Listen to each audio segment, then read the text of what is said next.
Hey everybody, what I'm going to do is post several videos detailing first kind of general class notes and information since we can't be there to do this in person, what to expect through the next 3 weeks to the end of the semester, and then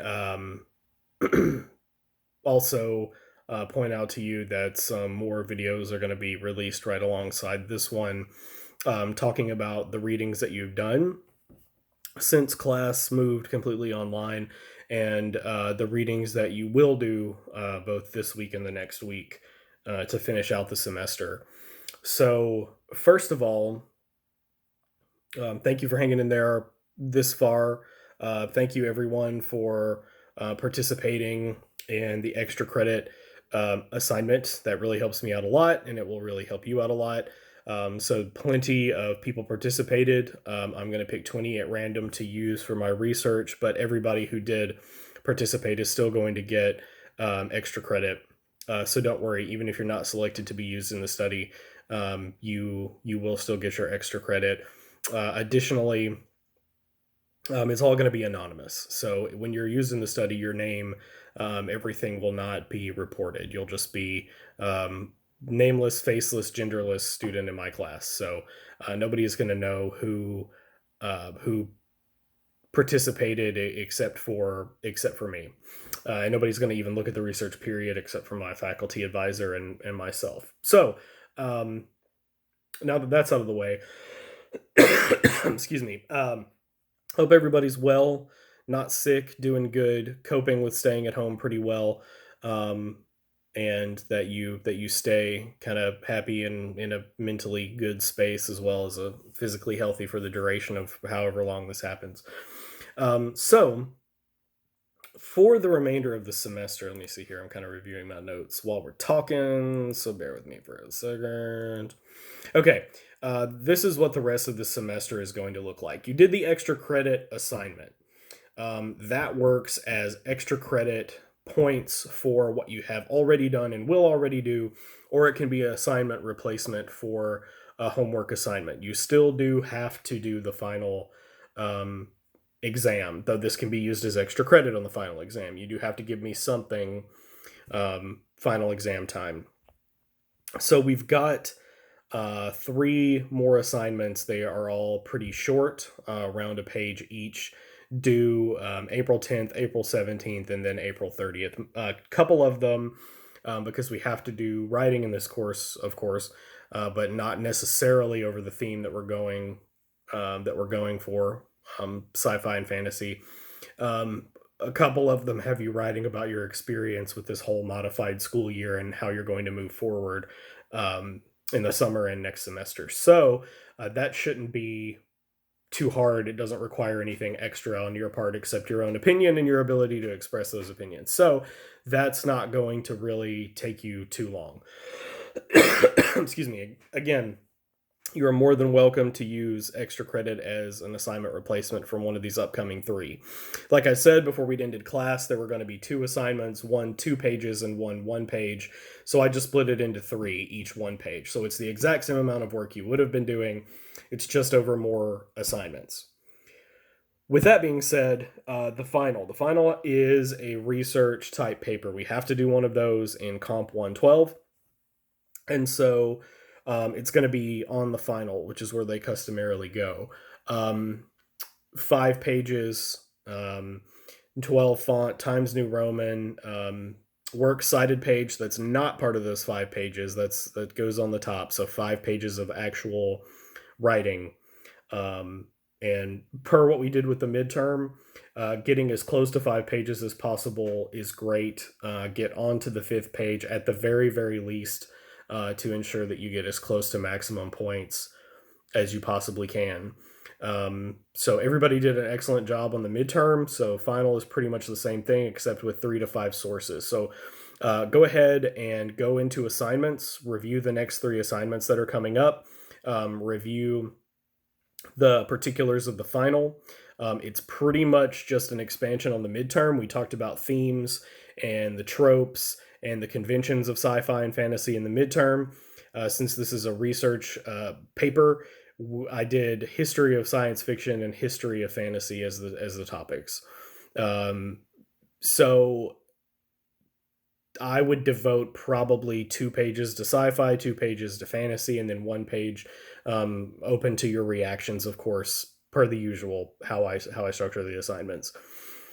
So 3 to 5 sources. There are a couple of links that I've provided to you in the assignment description that will allow you to get good scholarly sources, because that's what we're going for.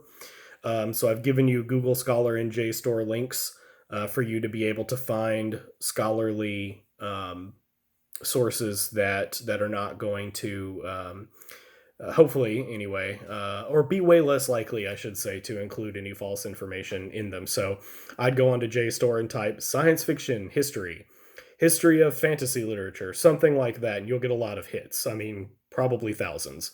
Um, Narrow them down, read the abstracts like I talked about in class. That'll be a really quick way to know if this article or book chapter that you found is going to work well for you. Um, in addition to that, I provided a link to Purdue OWL, which will tell you how to formulate your citations MLA style. That's typically what is used in English and a lot of the humanities. I'm not going to be super particular about if you adhere to it to the letter, but I want you to get as close as possible, and Purdue OWL will help you do that. Also, if you use like Citation Machine or EasyBib or something like that, it will format your sources for your works cited page automatically for you. And they're both free. I think you just have to watch like an advertisement every several hours that you have it pulled up or something like that. So that's Citation Machine and EasyBib, which I'm sure you know exists already, but if you don't, those are the URLs. Just put those into Google and it should be the first thing that pops up.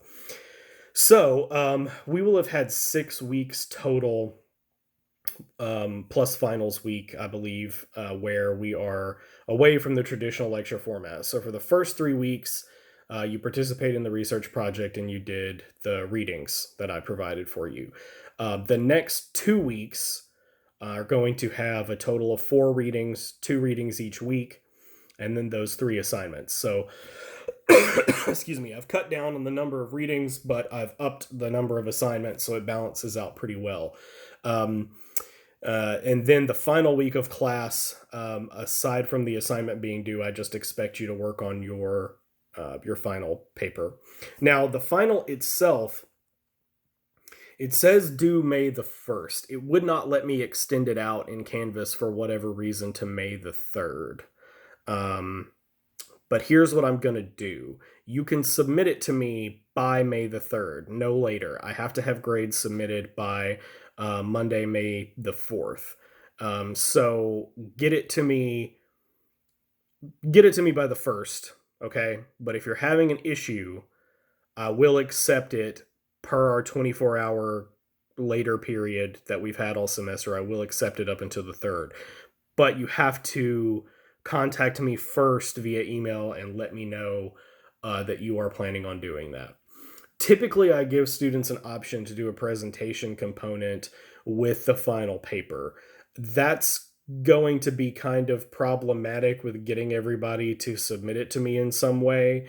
They would come in, if a lot of people elected to do that option, they would come in just so many ways. People would email me a huge zipped file, or maybe a link to YouTube, or maybe they would submit it directly to Canvas, and that's a whole lot to keep up with. And with the semester winding down, I don't really want to run the risk of anybody falling by the wayside, okay, especially since I am giving you a few extra days on that final, running it out to Friday, when technically I think we should have had the final on Monday or Tuesday. So you have about 4 weeks to the day almost to complete that.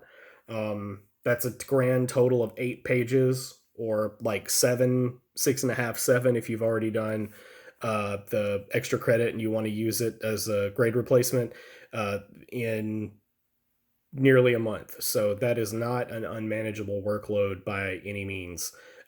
2 more readings per week for a total of 4.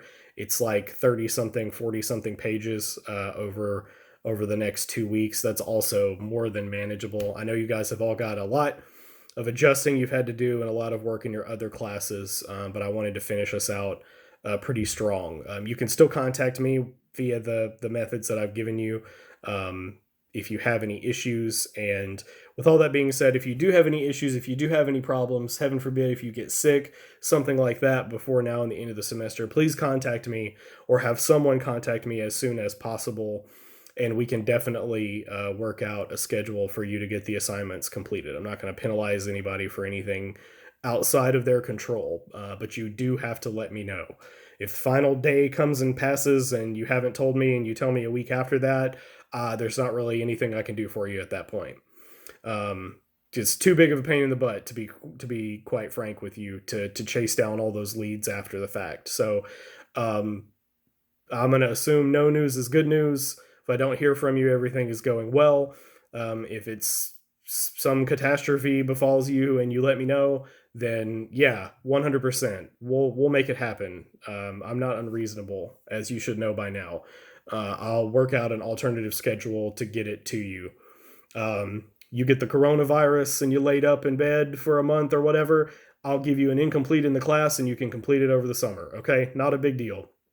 Nobody's going to get mad at me for doing that because these are crazy times we're living in now. So you just have to tell me. That's the key. That's the key for the door. So give me that key. All right. You guys take it easy and look for the new videos. If you feel like I've left anything out, if you feel like you have any more questions, concerns, blah, blah, blah, let me know. Give me an email. Okay? Bye.